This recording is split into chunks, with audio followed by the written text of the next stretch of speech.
Hi, this is Tony Bedard, and you're watching Comics Pizza. Thanks, Tony. Today we'll be reviewing Justice League of America Issue 5. The Phantom Stranger, Issue 10. And the Superman crossover event, Hell on Earth. Okay, so first up we have Justice League of America Issue 5. Now, in the last issue, Catwoman died. The whole comic book world is like, Crazy. what? Catwoman dead. Why is she dead? How? All this stuff. Well, we know how. The Secret Society killed her to send a message to Batman because they know who he is for some reason. The secret, group of villains that because it's secret, we don't know anything about them. Now, everyone's shocked that she died, but DC wasn't really making a big deal out of it. Like they did with Damian. When Damian died, it was in the cover of everything, and R.I.P. Damian, and all this garbage. But they didn't make a big deal out of it. So I had a feeling they were going to bring her back right away, which actually made me angry as a fan that they were going to kill her and then just bring her back. Yeah, I was wondering how they were going to handle that. Yeah. Her comic book was still going, and from what I know, it's still selling. So it was kind of weird. And then what happens? They did that with Damian, too. Kind of. Damian might be coming back. We don't know yet. That's another rant. Yeah. But what happens? It's really the Martian Manhunter. Cray cray. Which we should have seen coming. Really, honestly. we should have. If But you watched, I think we were just so shocked. Yeah. That they would actually kill her. Yeah. If you watch the Justice League cartoon, it's always him. It's always secretly him. But Jeff Johns, he got me, and I like the twist.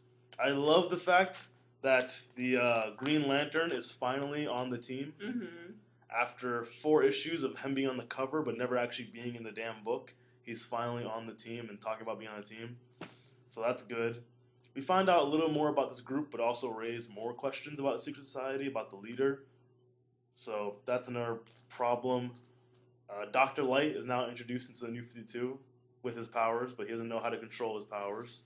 Oh my god, why do I have these powers? What am I? And of course, there's Waller. Yeah, I know. Plans going perfectly. Grr, I'm horrible. Now, the good side about this book is the fact that this team actually acted like a team finally and worked together. I was really glad to see that. Yeah, they weren't bickering and bullshitting. I'll say bullshit. I'll curse. Come right out and say Come it. around and say they're bullshitting. No bullshit. No bullshit here. And it was good to see that. And of course, still great art and great writing. You see Amanda Waller doing what she does best, manipulating. Mm-hmm. Steve Trevor saying, I want to keep this team together. And she's like, no, they failed their first mission. Let's break them up. And he's like, no. They can work. They can really work together. And she's like, yes. Now he believes in them. So she manipulates a man to have confidence in his team. So I don't get, that's not really evil, but she's a bitch, whatever. And that's really what we get from the issue. It's really setting up for this big Trinity War starting next week. And, it's interesting to see where it's going and see how this team works together during this whole war and soon coming Villains Month, the whole Villains Year, kind of. And it's going to be interesting. And also the main villain, we find out, isn't the main villain. He's talking to his boss. Yeah, so we've been dealing with the lackey, apparently. The lackey, it's this weird pale guy who has some kind of secret past about being on a different planet and whatever. So it's going to be really interesting to find out who's behind this secret group. I hope it's not Lex Luthor, though. Yeah. That's too obvious. But that's a whole nother rant also. But so far, I give it out of 5, 4 stars. Nothing. I expect nothing less from Justice League of America. I expect nothing less from Jeff Johns. And it was a good fit this issue. Seeing the whole team actually together and working together. And it was good. Yeah, I'd give it 3.9. 3.9 stars. Tougher sell. 3.9, you don't really hear 3.9 that much. Yeah. You go 3.5 or 3, but she goes 3.9. So okay, next up we have The Phantom Stranger. Now, if you haven't been reading Phantom Stranger, which I'm sure a lot of people don't, because he's not as well known as the rest of the DC universe, as Batman, Superman, everyone. You might want to start, since he's apparently part of this big Trinity of Sin, which is going to be important soon with Pandora and The Question. Yeah. Now, Phantom Stranger, it's only 10 issues in, so if you do want to get caught up on it, you don't have to buy that many books. The first trade is already out. It's a very well-written, nice art story. Phantom Stranger has been cursed he has to basically betray people, and he's sent kind of by God or the powers that be. We don't really know. But they give him the mission, and he has to constantly betray people because he was punished for betraying who we think is Jesus. Essentially, we believe, we're meant to believe. Yeah, they haven't come out right and Prior, said it, but they might he's as well. the Judas. He's Judas in the past, and he's been cursed to constantly betray people. And he actually has pieces of silver, if you can see. Not too well in this picture. He actually has silver on his neck, that piece of silver. That actually fall off his neck every time he actually listens to God and does what he has to do. Far in the story arc, he's been trying to rescue his family, who's actually been kidnapped by, long story short, a very bad man.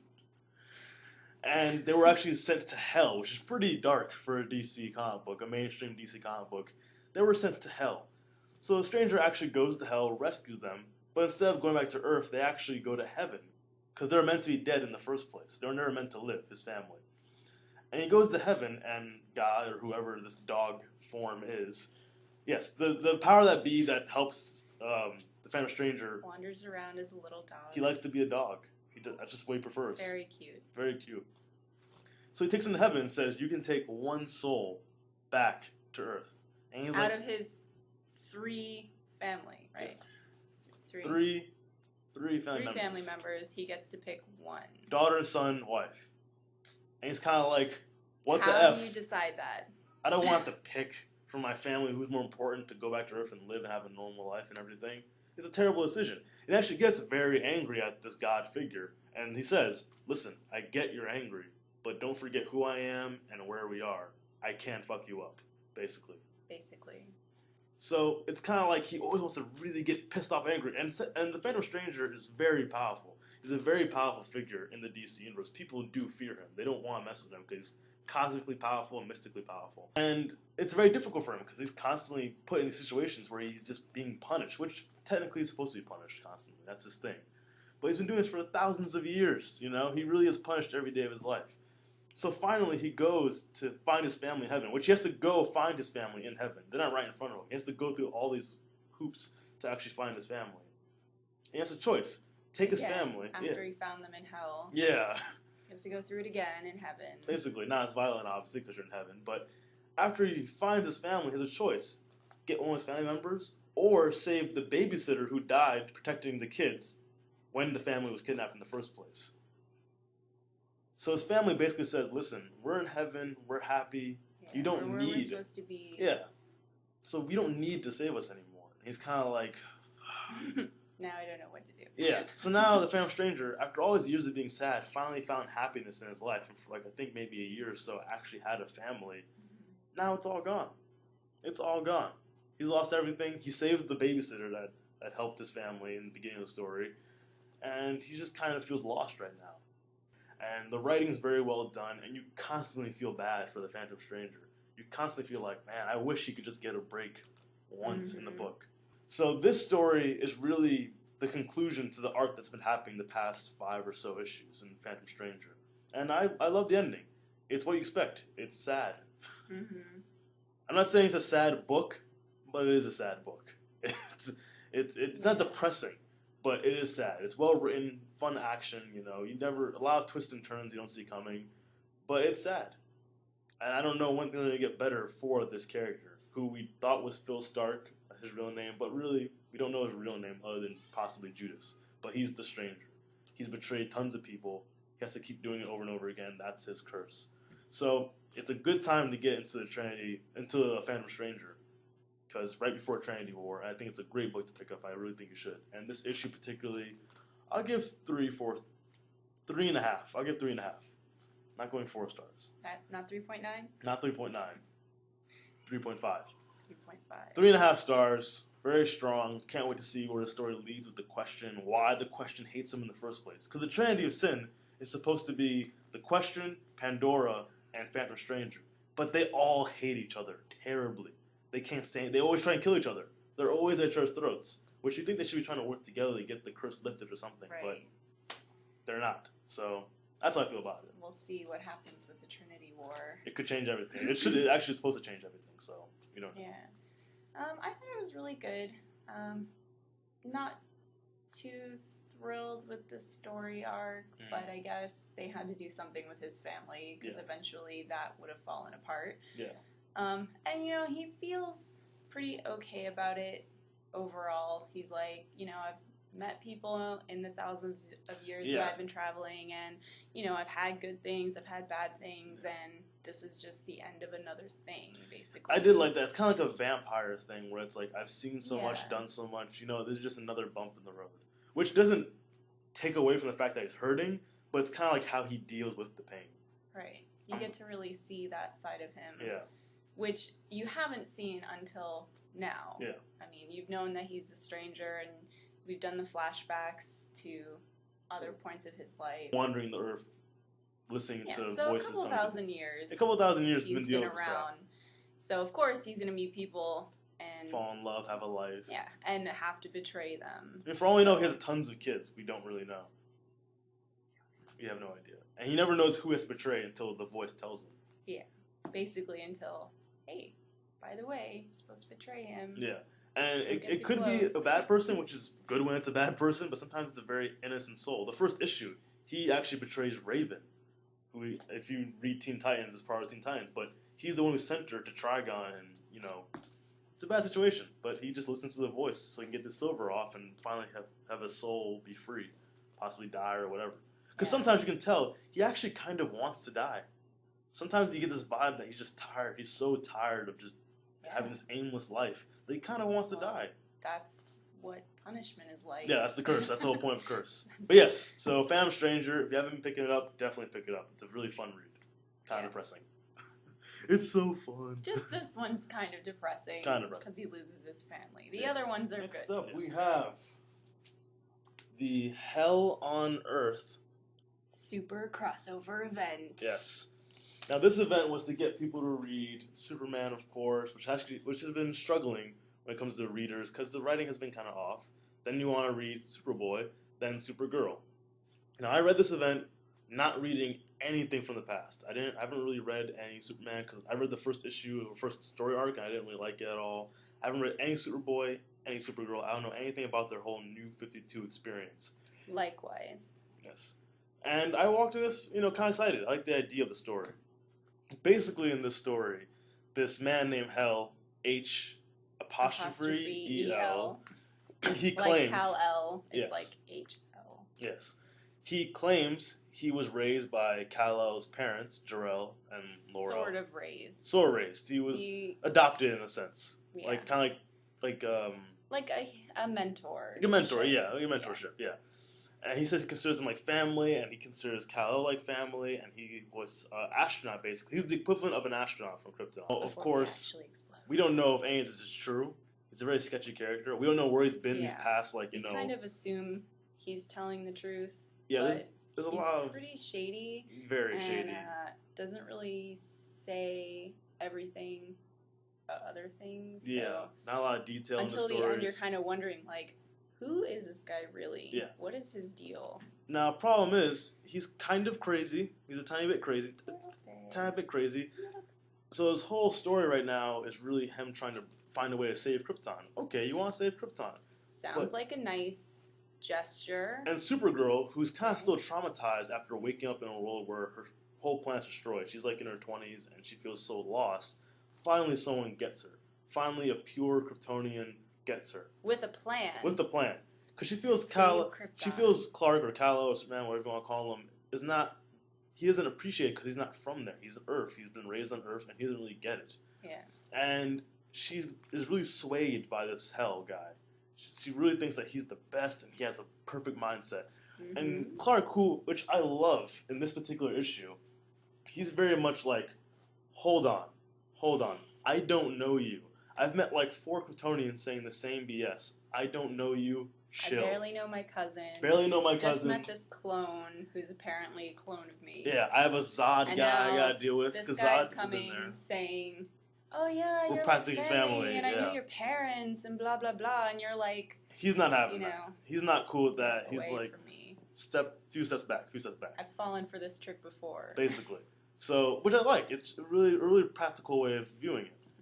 And then very quickly it goes downhill where Hell is like, okay, well, if you're not going to join me, if you're not with me, you're against me. So he It beats was a them really up. quick transition. Like, Oh yeah, snap. hey Superman, how about we do this? Yeah. No. Okay, well, I'm gonna Not kill you even now. no. More like slow down a second and let's figure everything out. And he's like, punch. And Yeah. there's another thing. He's more powerful than any of them combined. For some reason. Which we still don't know, which thankfully Lex Luthor of all people is like, why? Why is he so much more powerful than you?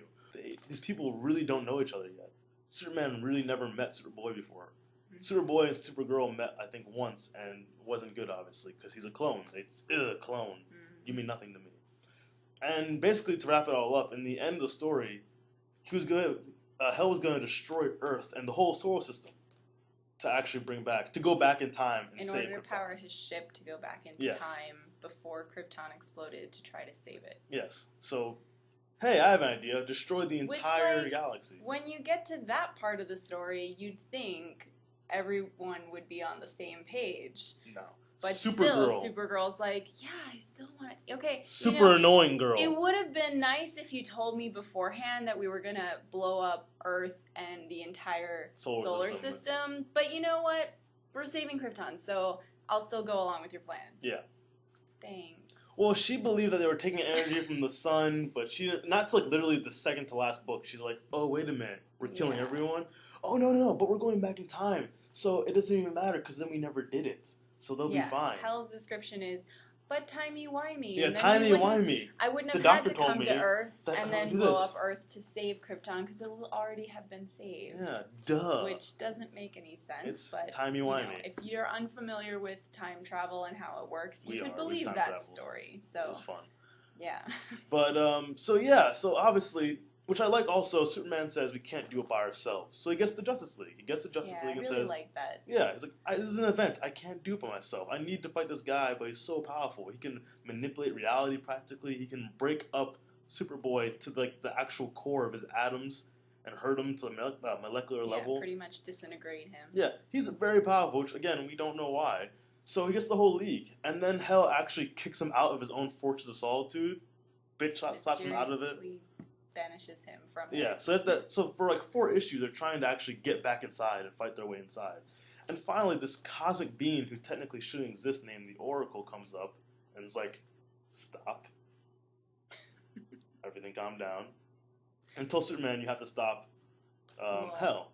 Shows him in pictures. Yeah, shows him possible futures. So we don't really know what he was even doing, which I kind of didn't like, because you're leading up to this guy coming to Earth, and then all he does is go, look. Hell and Superman have their epic fight where Superman says, I'm not going to hold back anymore, and he really punches him, and apparently the whole world can feel him punching Hell, which is really cool. And you see like vibrations going through the planet of them punching, and then he still loses. He still loses. Hell's like, well, punch back.